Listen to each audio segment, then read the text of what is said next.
2 missions, 1 launch, 1 shared goal. That's the word from NASA as their latest endeavor gets underway. We're actually two independent science missions for the first time ever that are launching together. And we actually go up to a similar orbit, so it doesn't make the rocket have to work too hard. We have plenty of lift capacity, and we get 2 science missions for the price of 1 rocket, which is a pretty nice savings to the taxpayer as well. Jennifer Rocca's part in this new undertaking revolves around SPHEREx, mapping the universe in more than 100 colors. SPHEREx is an all-sky survey in the near infrared, so we're going to orbit around Earth about 400 miles up, and instead of looking down at Earth, look out at space.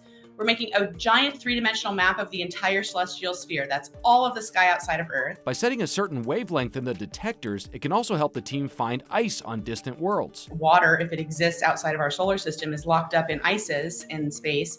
And so these might be pretty interesting places for a high-resolution telescope like James Webb to follow up on. The weird cone shape is for good reason. Low Earth orbit's pretty warm for space, so an infrared detector needs to be really cold to compensate. We have these layers of radiators underneath the electronics, and we extend them into these wide cones you see. The heat photons that are generated by the electronics actually physically bounce out of the photon shields to space, and that's how we get cold. The Punch project involves 4 satellites about the size of a carry-on suitcase each, performing an all-sun survey of the solar wind, complementing earlier work from the Parker Solar Probe. They're looking at the corona, where that transitions into the solar wind, and this is really to explain space weather, get a better understanding of the solar cycle. A solar storm's effects are far-reaching and wide-ranging, from the spectacular to the troublesome. It can have implications on electronics we put up in space, or as humans go to explore further parts of space. You can see interruptions in your cell phone signal, or you can see interruptions in GPS if there's a particularly messy day for the sun. Rocca says it's gratifying to see this project through from start to finish. The first time I saw SPHEREx, we were drawing it on a cocktail napkin, over beers,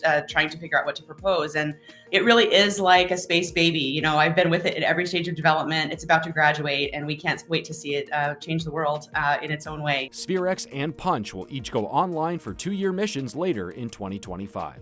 For this week's Moment of Science, I'm Dan Smith.